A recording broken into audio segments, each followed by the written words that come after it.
Alright, so today guys we're going to talk about, in my opinion, of course, the most interesting protocol from the application layer, and this is the Hypertext Transfer Protocol, or HTTP, right? Who can tell me what we use HTTP for? Browsing, yeah.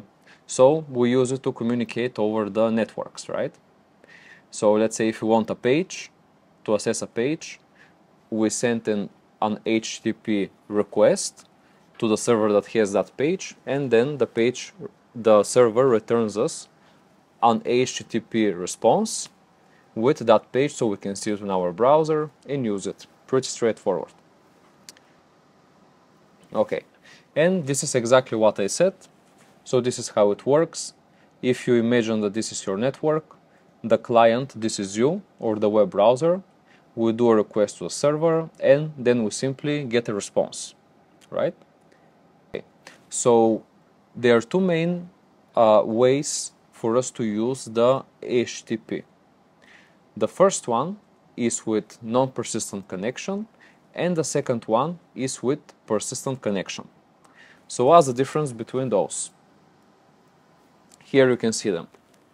Now, if we use non-persistent connection, this means that for every page that we want to access, we have to do a new request to the server, right? So sometimes there is a server on which there are multiple pages, right? So let's say if you want to visit google.com, then you want to visit google.com/about, google.com/settings. All of those pages, they are going to be on the same server, on the server of google.com. So in that case, you might not want to do that many requests since you already established communication with that server. So if you choose a non-persistent connection approach, in this situation, you're just going to waste some time to do unnecessary requests and responses because you go to the same place. A persistent connection is when we establish a connection to a server, and then we can do multiple requests and responses from that server. Okay? Let's see who's going to come. Hello. Natasha. Okay. All right. So you can see that in one of the situations here, this is how we establish a connection, right? So we do first handshake and second handshake. And we're going to talk later on what handshake is, how it works. But for now, what you should know is when the client does handshake with the server, the client sends all the information about the client to the server, right? Then when the server performs the second handshake, the server sends all the information to the client. So they exchange information such as security protocols, some identifiers of both client and server, and so on. Okay? And once they verify their information, they do a third handshake, so they accept the connection, okay? And then they can communicate, okay? In both situations, persistent or non-persistent connection, we perform this connection task. But for the non-persistent, we perform it before every request and after every response. Okay? So, obviously, if we have pages that are on different servers, we will do a connection with each of those servers separately, right? Because we cannot access the different information just with one connection. Okay, so here we're going to look at how the HTTP message looks like.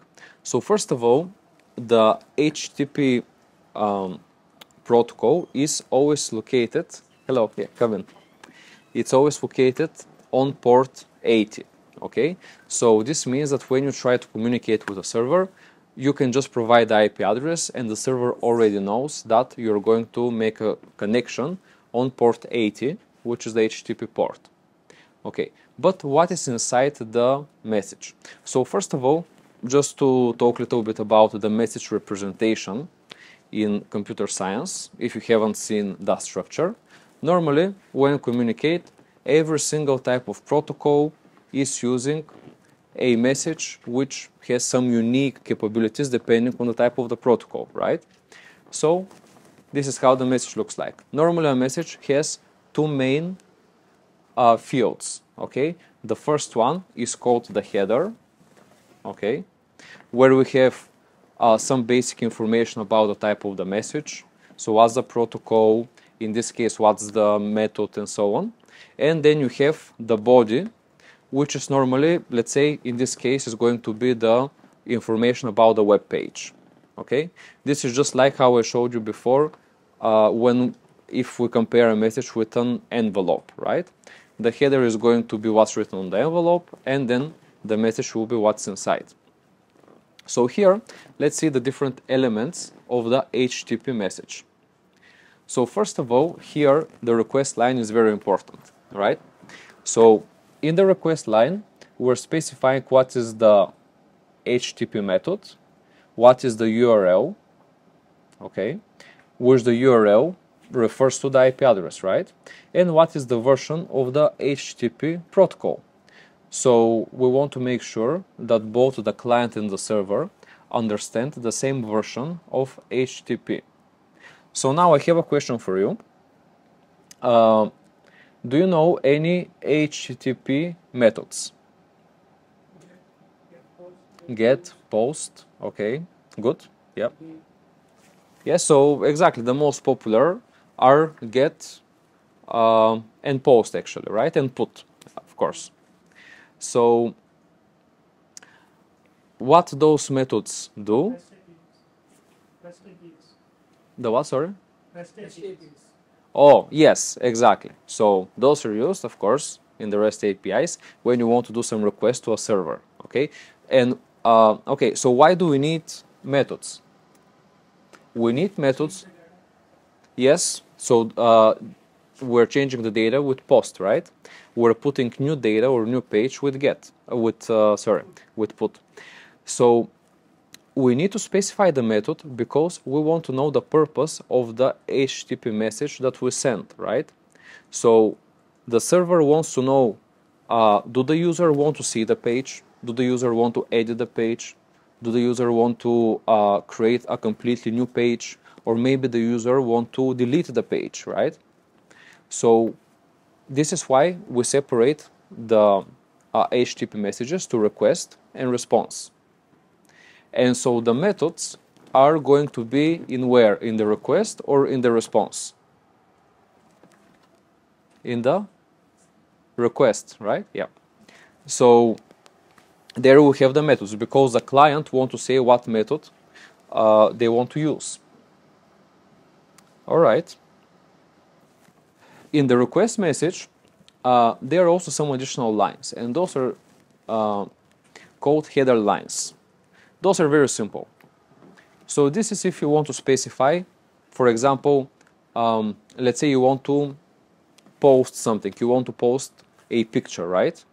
So there you're going to specify what types of pictures you want to post, JPEG, PNG, and so on. Or for example, if you want to get information, maybe you want to accept only pages that have JPEG pictures, for example. Or you want to accept only pages that have certain type of HTML code. So you're going to specify any specific characteristics of how you want to access the page right here in the header lines. Okay?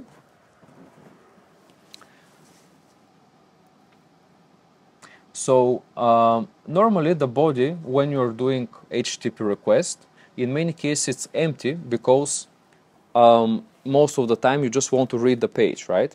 But if you want to post something on the page, here is going to be the information that you want to post. Okay? Okay, so now let's talk about the response. It's a little bit different. So in the response, firstly in the header you have the version, okay?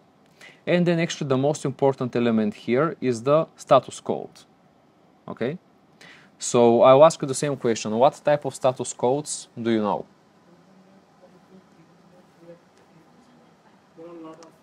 Yeah, there are a lot of them, right? But let me see if I have them here. Okay, I don't have the table here, but you can see it in the references. But there are quite a few codes, of course. And for example, codes that start with 200, those are success codes. So for example, the server is telling you, okay, I understand the information, here you go, there is the page, everything was successful, there were no errors, right?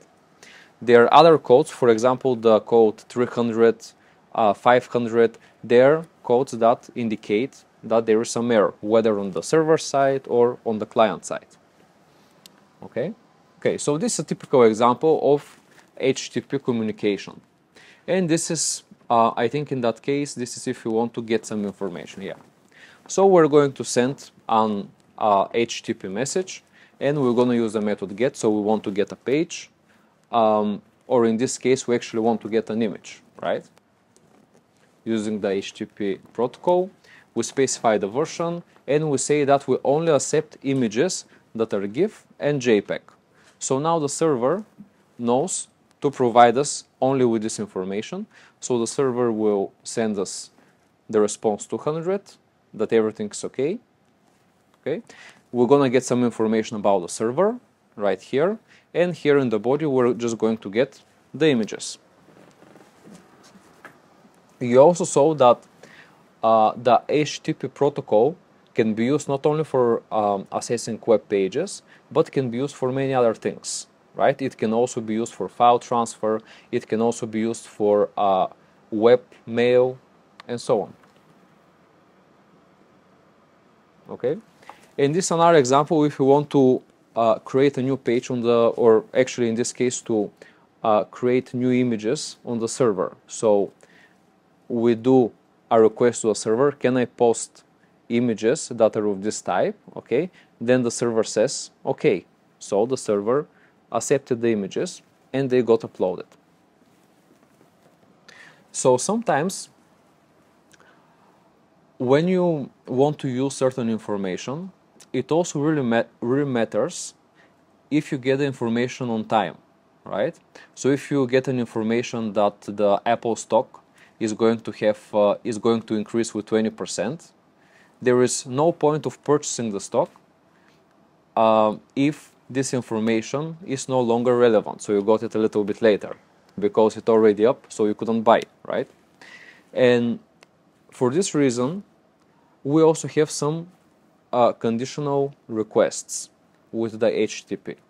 So sometimes this also happens on the web pages.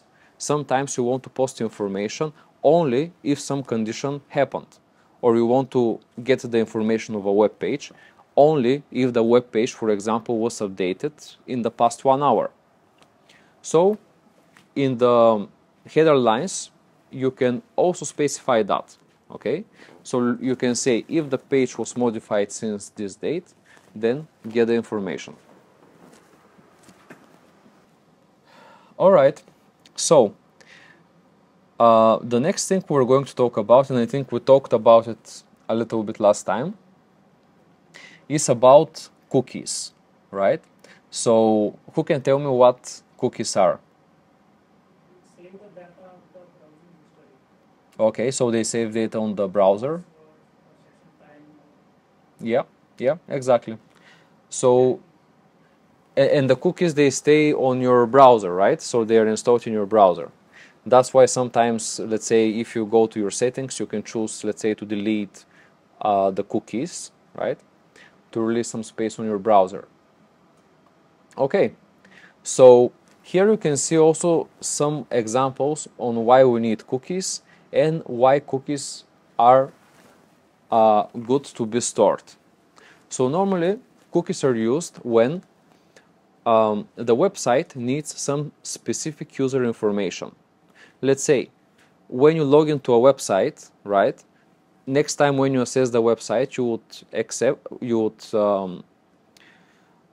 expect you to still be logged to this website, right? You don't want to log in every time when you visit it. So your login information will be stored in a cookie. Sometimes when you visit the social network, and let's say you have some interest, right? So you're visiting pages about fishing. So advertisers, they will find out that way that you're interested in fishing, okay?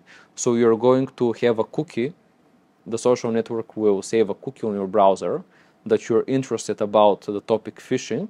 And next time when you go to this social network, or if you go to a third-party website that has a deal with the social network, you're going to see only ads about fishing. These days, actually, even if you speak with your friends about fishing and you even don't need to visit the website, the microphone of your iPhone is going to record your voice. Okay, and this is not conspiracy theory or anything like this. This is like really happening. The iPhone is going to record your voice. Yeah, come in. And then you're going to see commercials about what you were talking about, right? I can even give you an example. It was a few years ago. For example, I was never skiing 5 years ago, never been interested about this topic ever. So once I went to a place where people were doing skiing and those type of things, and I was just talking with my friends about skiing, that I would like to get new skis and so on. And about 15 minutes later, when I went to my social network, guess what? Only ads for skiing, right? So this is really happening. So you can see the benefits really of having cookies. Actually, cookies are not a bad thing, in my opinion, are a good thing, because you can see the ads only that you care about. If you don't care about fishing, nobody's going to show ads like this, and they help to everyone. They help for you to continue to be logged in websites, and also speed up your work with the browser.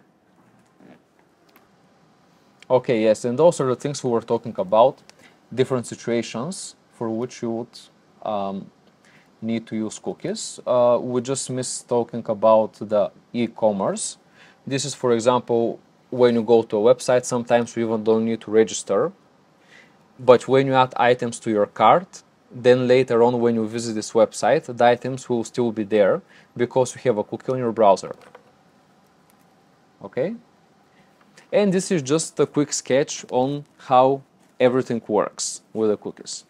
So let's say you want to access some toy store that is that has a website, and you do a GET request to besttoys.com, right?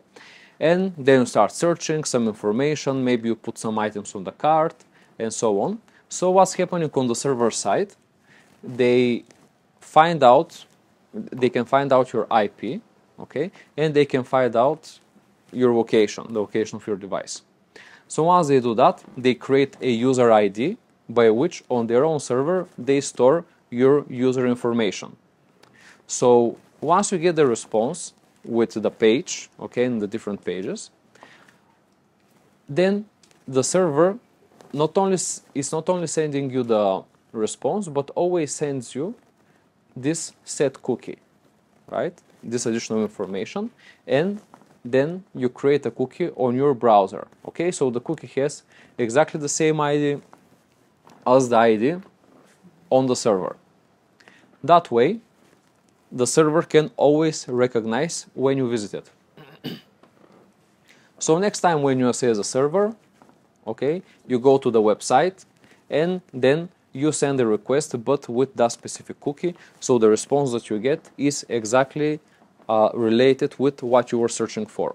If you are logged into this website, this means you're gonna get your logged in credentials and you're going to be in your account. If it was a situation of the social network, you're going to see the relevant ads, okay?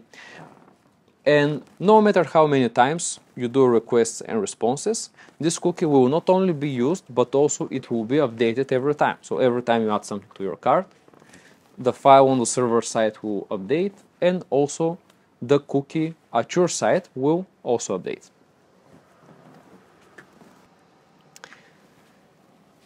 So now, since we talked about cookies, the next interesting thing that is I would say a little bit similar or from the same department for storing information for quick access is the proxy server.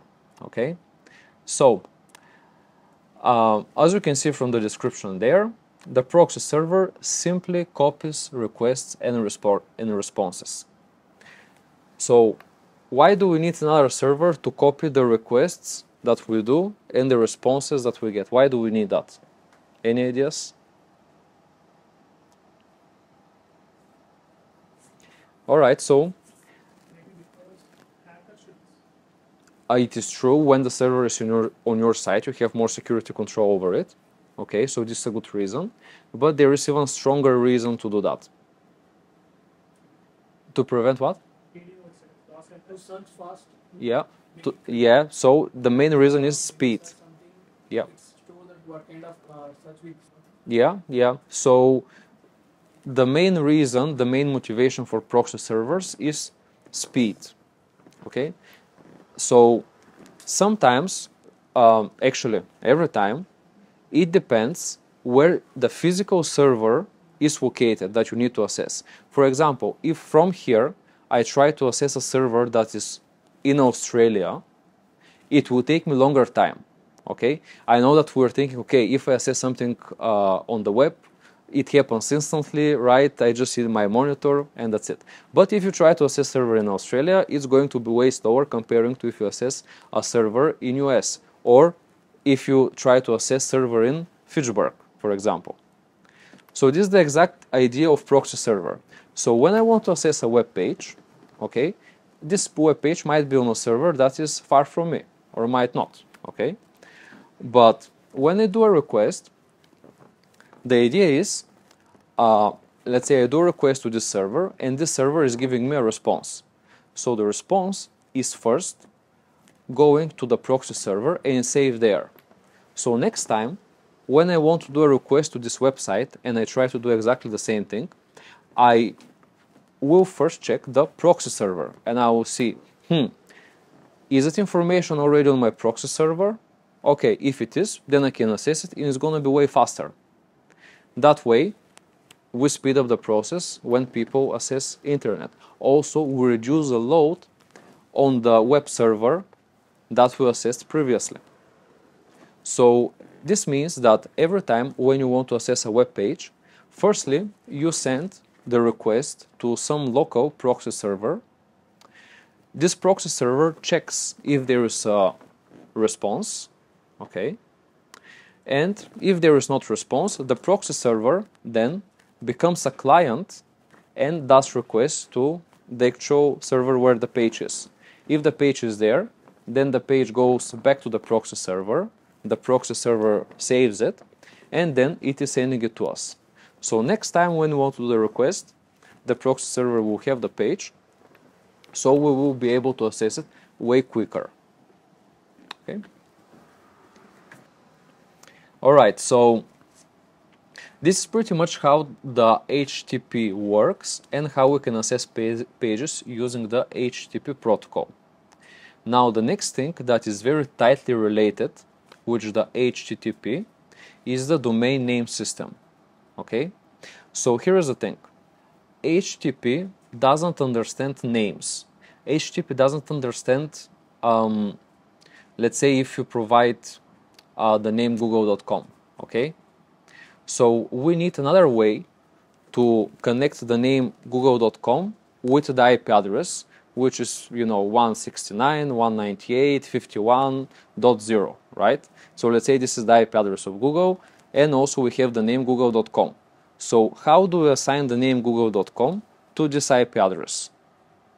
So without the domain name system, we will have only numbers, so we're never going to be able to write names in our browsers. We will just write IP addresses, okay? So this is why we're going to talk about what it is, how it maps the names to IP addresses, and so on. So what you can see here is a very simplified way on how the domain name system works. It's also client-server game, right? So let's say you're the user and you want to access a web page. So as we said, the HTTP protocol works in the application layer. So what's happening? You access the HTTP protocol, then we provide a port number in the transport layer, then we locate the IP address of the server in the network layer, we go to the data link layer, physical layer, send a message through the network, and then it arrives to the server. Okay? So this is the whole process. So obviously in the network layer, there is no question about it, we need an IP address. We cannot use names there. So now, how do we get the names?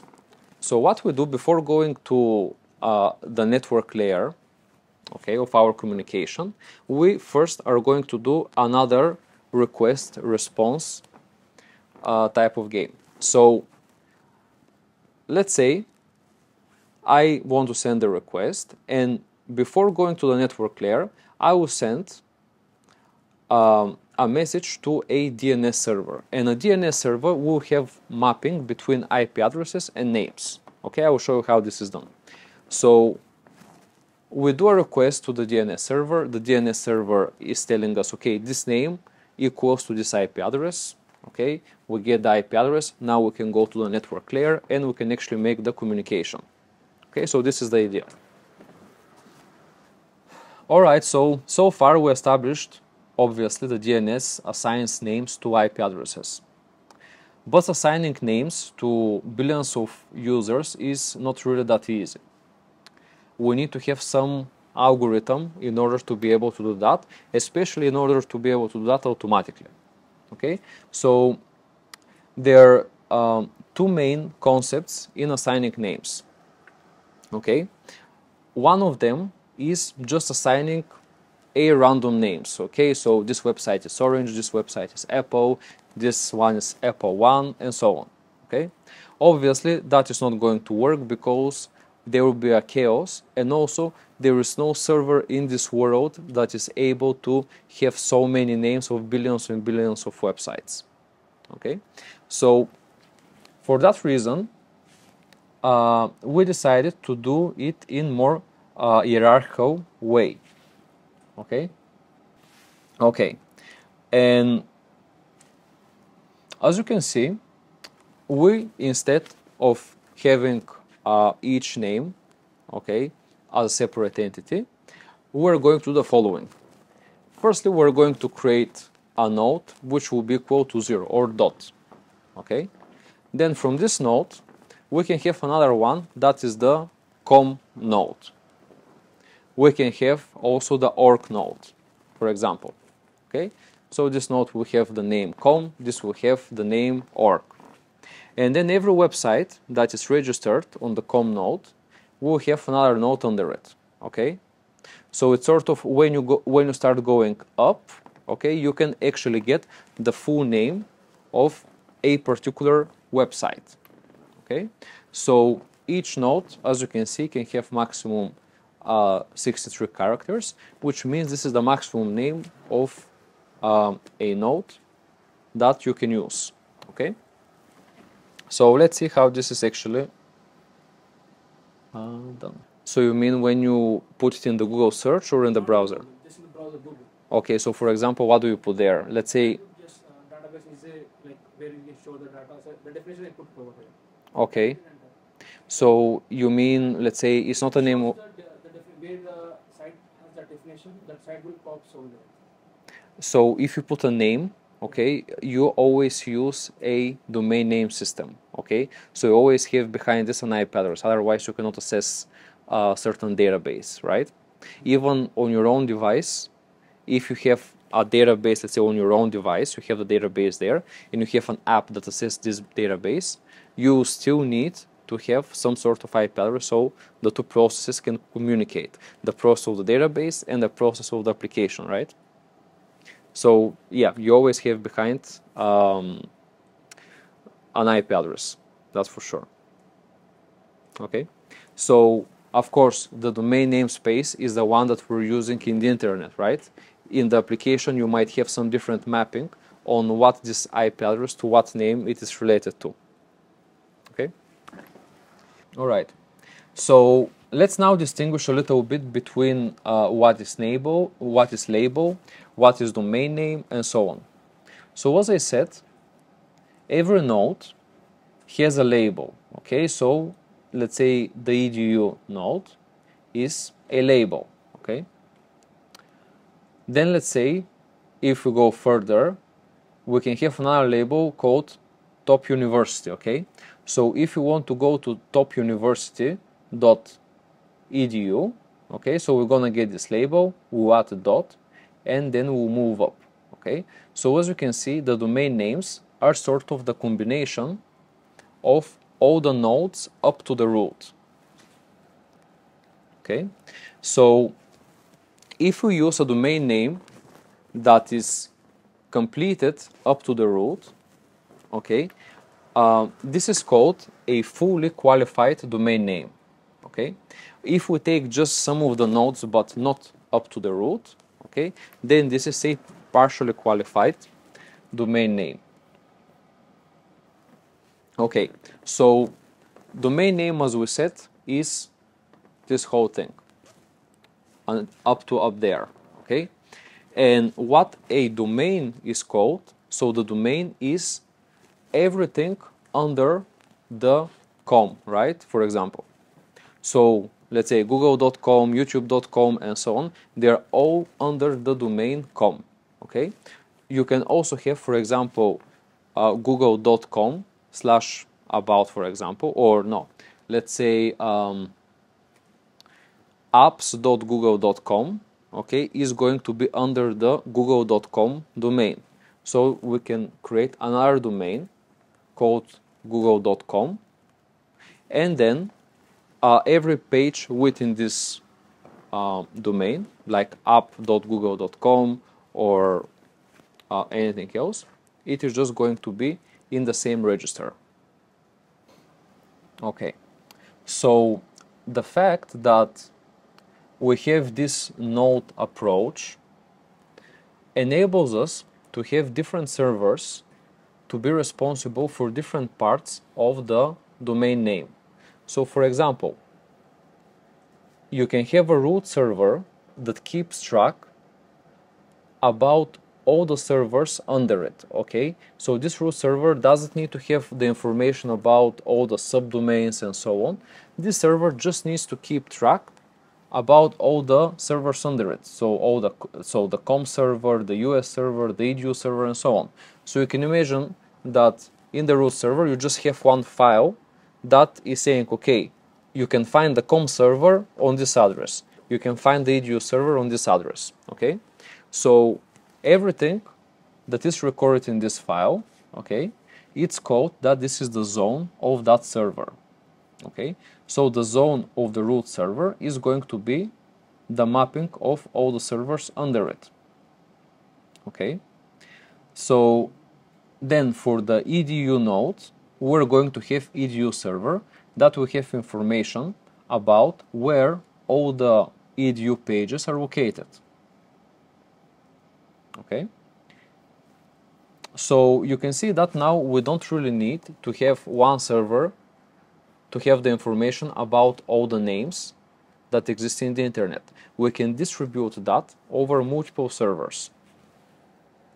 Okay, and as I said, the root server is obviously the one that has the information for all the servers under it. And of course, we can add an extra level of security. So for each server, let's say for the com server, you can have a primary and a secondary server. So let's say the primary server is able to update the information about all the domains under com, and the secondary server only stores this information in case something happens with the primary server. Okay, so when the internet was initially built and we sort of had to decide what are the different domain types that we want to use, they made a decision to have actually two types of domains. The first ones were generic, which indicate what is the purpose of the organizations. For example, .com was communication, right? .edu was for educational services. Now these days everybody is just using .com because it's the most popular, but this was the idea. For example, .aero was for something related to aerospace, planes, and things like this. Okay? So this is the first type. And you can see that if under the edu we have the UCI, which I think is University of California, okay, we'll just have this note under, and then we'll have uci.edu, and we're going to have the domain name of a university, for example. So the other approach, the other domain types that they also added were the country domains, right? So US is for websites related to US. I don't know many others. I know for which one? IN. IN? It's not here, but Oh, okay. Yeah, I know BG is for Bulgaria. This is where I come from, so that's why I know it. But yeah, you. Which one is for India? not IN, not IN. IN? Yeah. Oh, nice. Okay. Yeah, so obviously this is how it was decided that we're going to have from the root the two types of nodes, the generic ones, and then you have the country ones, and from there we can use exactly the same approach. Okay. And now, since you know how we have mapped the names, okay, and the parts of the names, let's see the actual way on what's happening when we try to access a web page, right? So in the beginning I simplified it a little bit, but now this is how it actually looks. So we're in the source and we want to access the website DNS or actually this is our site, okay? I'm just naming it, okay? Let's say this is our name. Usually we just have IP addresses because we actually don't need name for our own network, okay? But let's say we want to access dns.mcgillhill.com, for example. What's happening? So first of all, we go to our local server and we ask, hey, do you know where is located the server for mcgillhill.com? Okay, or do you know what is the IP of this name? And our server maybe doesn't have the mapping that is close to us, okay? And for that reason, our server goes to the root server where all the information is, and it asks the root server, okay, I need to know where is dns.mcgillhill.com. And the root server says, okay, I have no idea where that site is, but I know where the com server is, right? The com server is just under the root server. So the root server is going to go to the com server and it will ask the com server, hey, do you know where dns.mcgillhill.com is? And the com server will say, okay, I have no idea where it is, but I can give you information where mcgillhill.com is, okay? And then mcgillhill.com can tell you where is dns.mcgillhill.com. So this is how we do it. Just jump from server to server until we reach a server that knows the information we need. So once we go to mcgillhill.com, then here this server will have our information and we'll actually know exactly where the web page is. So then we're gonna go back. This server will reply to this one will reply to the root server will reply to our server, and our server will give us the information, but before that, very important, it will store this mapping. So next time when we want to visit the same page, it will already have the exact IP address matched to the exact name, so we don't need to do the whole operation again. Alright, so this is one way to access the information. And then there is, of course, another way, okay, which is called the iterative resolution. It is pretty similar, but here we don't rely on each server to connect the next one. But what is happening is, for example, when we ask the root server, okay, the root server, instead of asking the .com server, is giving us the location of the .com server, right? So it will give us the address where .com server is located. Then we're going to ask the .com server by ourselves for the information about McGraw-Hill. We'll get it here, and then we're the ones that are going to obtain and connect directly to McGraw-Hill in this case, okay? So iterative means that every time we ask a server, the server gets back to us, and then we can assess the next one. This is the whole point. Okay, so this is something that we were talking about. So as I told you here, in our local server, once we get the response, we record the mapping of the IP address and the site that we wanted to access. So next time when we check it, it is there, okay? And this is called caching, okay? So caching is when we store information locally about something that we will later need again. So with the DNS, all the cached information should always have time to live, okay? This is a timestamp, so when that time expires, the record is deleted. This is because in internet things are dynamic, so in the future this IP address might not be longer mapped to the same name, and for that reason we don't want to keep it for too long, okay?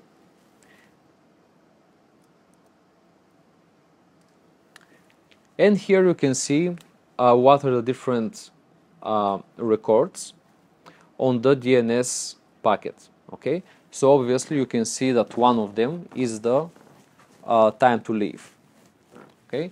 So we also have the domain name, right, which is the name that the DNS is searching for, and so on, okay? And this is how the DNS message looks like. So this is something that is, let's say, not similar, but it's a similar structure to the HTTP, okay? So obviously here we have the header, and here we have other bodies like question section, so if you have questions, answer section, and so on. Also, if you need some authentication for the servers that you access, you can put it in the fields below. Those fields are not necessary, okay? The most important fields are right here in the header. So there you're going to specify the number of records that you want to search for, what is the type of those records, and so on. So here you're going to have the names, okay? Maybe you have the IP address of the server that you want to check, and then there, once the message arrives, the server will read the names and it will map them to IP addresses and send them back. For this reason, the DNS message has two types, query and response. Query is when we are seeking for IP addresses, and response is when the server wants to, the DNS server wants to provide us with those addresses. Okay, yeah, and also the DNS can use in the transport layer, UDP or the TCP protocols. If we want to seek for too many records, we might use TCP in the transport layer because it just allows more bytes, more information to be stored with this protocol. Actually, I want to see if I can show you how to find the IP addresses of popular websites. Let me see if this is gonna work on Mac. So, okay, I think it's going to work on every operating system, so you can try it out yourself if you want to see the IP address of certain website. So for example, if I do the NS lookup, okay, and then I write the name of a website, for example, if I write google.com, okay, you can see that here we can see the IP address, right, of actually I think this should be our address. Yeah, I think this is our IP, and this is the IP of google.com, right? So you get the name and also the address. So anytime you want to receive, for whatever reason it is, the IP address, you can check it exactly from there. And another interesting thing is that here you can also see that we used port 53, right? Here is shoot on 53. So this is the exact port that we use when we want to do a DNS communication, right? So obviously doing this command, we found the DNS server, we got the records, we got a response, okay? And this is how we found the IP address of Google. This is actually happening every single time when you add a name in your browser. Okay, so lastly, what I want to cover, and this is not going to take us too long, this is really how we can actually register domain names, right?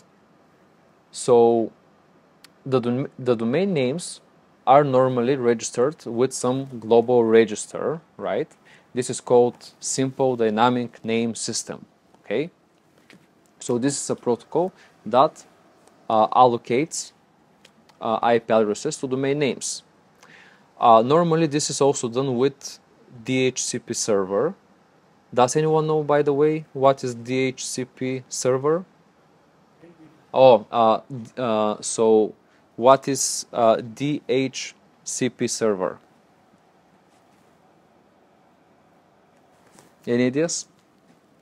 So DHCP server, if you someday start working in actually there are many software companies that use DHCP servers, right?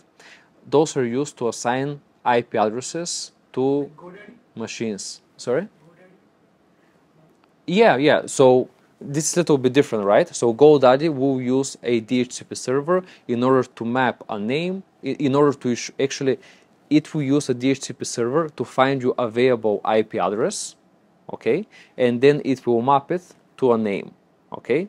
So DHCP servers are used to find available IP address on a network.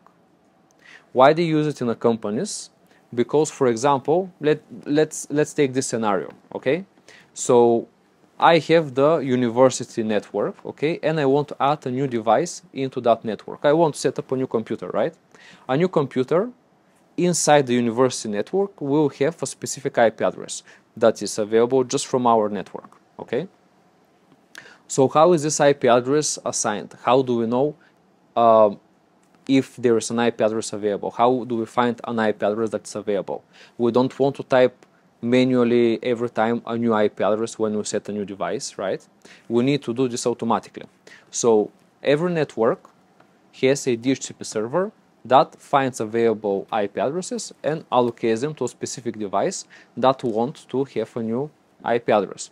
So every time when you want to register a website, the very first thing that is done, there is a DHCP server that finds available IP on the network and assigns it to the name that you chose, okay? So GoDaddy. GoDaddy is what? You can buy our domains. Exactly, you can buy domains. So GoDaddy, I know there's another one, Namecheap, also you can get it from there. I don't know if you know any other websites, but there are many, okay? Yeah, so yeah, GoDaddy, for example, let's say I want to create a website, I'll go to GoDaddy and I'll find available name there for a website that is not taken from anyone. And then I will say, okay, I want to buy it, okay? And then I will have the ownership of this name, right? So yeah, so this is what is happening every time when you go to GoDaddy and you want to buy a name, right? So you buy a name, so this is why it takes some time. So when you buy the name, also it creates an IP address for you, and then you have this IP address mapped to your name, okay? Then it's another question if you want to actually deploy your website, because now you just have the name, you also need some server space to put the files of your website, right? So if you do a website on WordPress, you also need some hosting. So you heard, right? Hosting. So hosting is the space, so you rent a space of the server to put the files of your website, okay? And then when you buy a domain, it's a different thing. You buy the domain name that you put it on the top of this website and this space that you just bought, okay? This is the whole idea. Okay, so the final topic for today that we will talk about is the transport layer security. So why do we talk about transport layer security if we talk about application layer, and why we talk about this if we specifically talk about the HTTP? Well, this is because the transport layer security is a very important part of the HTTP protocol. So you know that sometimes when you access, actually these days it's every time, when you access a website, you don't write HTTP, you write HTTPS, right? So what this S stands for? For security, right? Okay. So when you add the S, this means that we're using some additional protocol. So HTTP by itself doesn't provide any security, okay? Which means that when you send a message, this message is not encrypted, okay? So if somebody intercepts it, right? So when I'm speaking to you, if somebody is in the room, they will intercept what I say and they will know it, okay? So it's the same with the HTTP.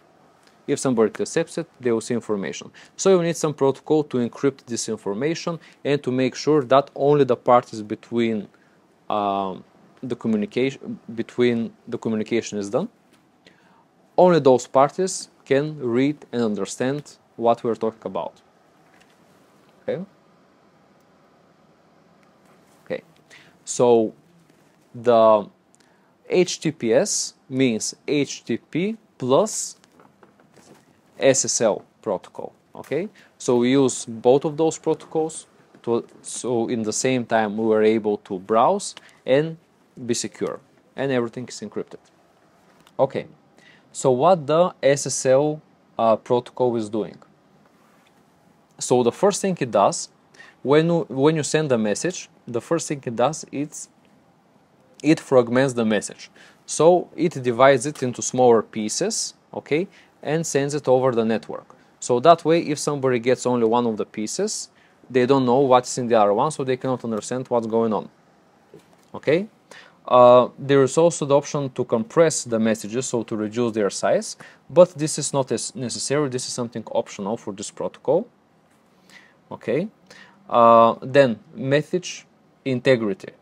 So the SSL runs the messages through a hash function. So does anyone know what hash function is? Do you know, guys, hash function? No? Yeah? You know? Yeah. What it is? To encrypt the data. To what? Sorry? To encrypt the data. Shard into the server. Yeah. So exactly. So the hash function, what it does, you put the data through some algorithm, okay, and then the hash function, it is creating some code that you cannot understand. But the thing is, if you change just one dot in your message, the code is going to look completely different. Okay? So let's say if you have an additional dot, you're not going to get a code that has an additional dot, right? So this hash function, always when you convert a specific message through the hash function, you're always going to get the same code, no matter what. That way, when I want to send a message to somebody, and if somebody along the way gets this message and changes something in that message, okay, then when the receiver gets it, they will think that, okay, the sender wants to tell me something different. But if you pass that through a hash function, okay, the person that intercepts the message will see the hash function, right? If they change even one character inside this hash function, we're gonna get some message that completely doesn't make sense and it's not valid. Okay? So this is the idea. This is how you make sure that what you send is what they receive. Okay? And finally, framing. This is related with, and confidentiality, of course, this is related with encrypting and decrypting the messages. So we run some cryptographic algorithms okay, that only the sender and the receiver know. Okay, so actually this is what I wanted to explain. Those are the steps with which we're actually establishing the security features. Okay, so when we want to send a message and we add the SSL protocol, what happens is, firstly, the client and the server exchange two random numbers. Okay, completely random. One is created by the client, the other one created by the server. Okay, then the client and the server exchange one pre-master secret. So this is some key, randomly generated key, right, that both the client and the server exchange. Okay, they are also using the same key exchange algorithm. Okay, now the first thing that is created is the pre-master key. Actually, let me see if I put this right one. Yep. So the first thing that is created is the pre-master key. So what happens is that we got the pre-master secret from both sides. We got the client random number, the server random number, and so on. So now, once we have all of this information, okay, we pass it through a hashing function. Okay, so we get some code out of it that nobody understands.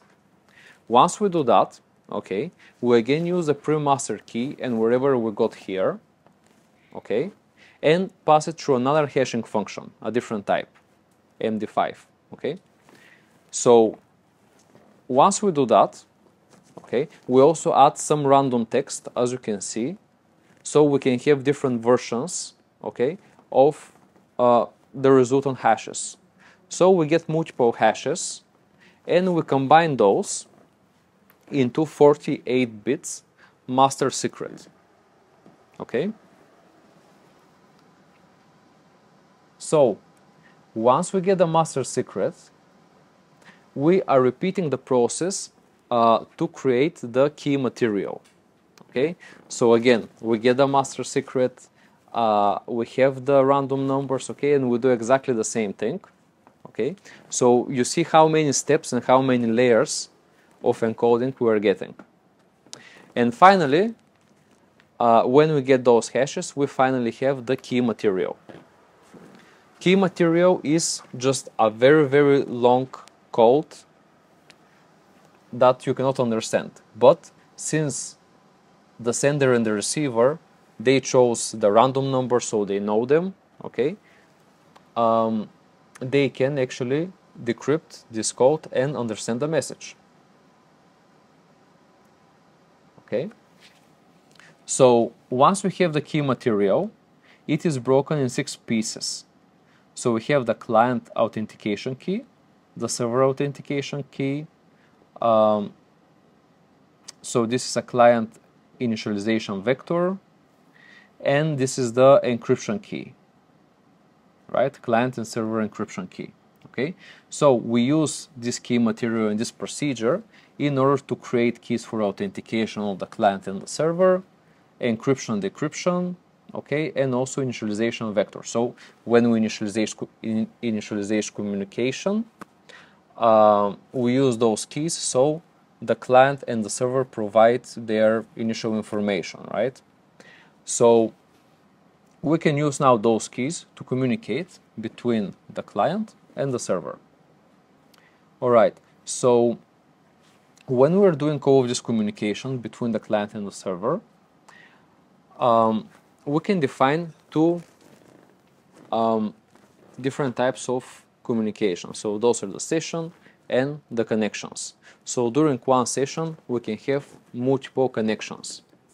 Okay, so during the session, firstly, we exchange some common information for the clients and the servers. We exchange information about what authentication certificates the client and the server have, and also what are their encryption, decryption capabilities. What protocols are they using? Can they even speak on the same language, right? And during the connection, we exchange the random numbers and the keys and the parameters and all the messages between the client and server. Okay, and here is actually where the position of the security protocol is. So let's say here we have the transport layer, and above it we have the application layer. So the SSL stays right in between them. Okay, so as you can see, it consists of multiple elements. So for example, the alert protocol identifies if something gets wrong while we are processing the information through the SSL. Okay, the handshake protocol makes sure that connection is established between the client and the server, and they know their capabilities, just like what I was speaking before. Okay, and this change cipher-sec protocol, it is just as a relay to start the whole process for encryption and exchanging of information. Okay, so once all of those are completed, okay, they go through the record protocol and then to the transport layer. So after we pass all that, the initial HTTP message from here is now completely secured, and it can go to the transport layer, and then it can move down to the network and go to the receiver. When it goes to the receiver, again, from the transport layer, it runs through the SSL, so we can decrypt this message, and finally we get in the application layer.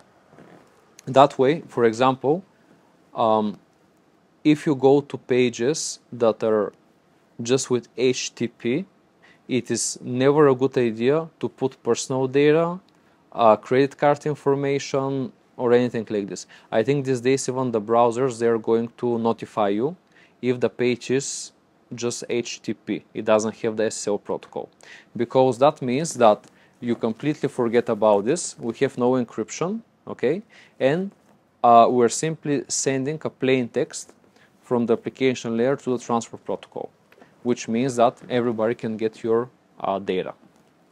Okay.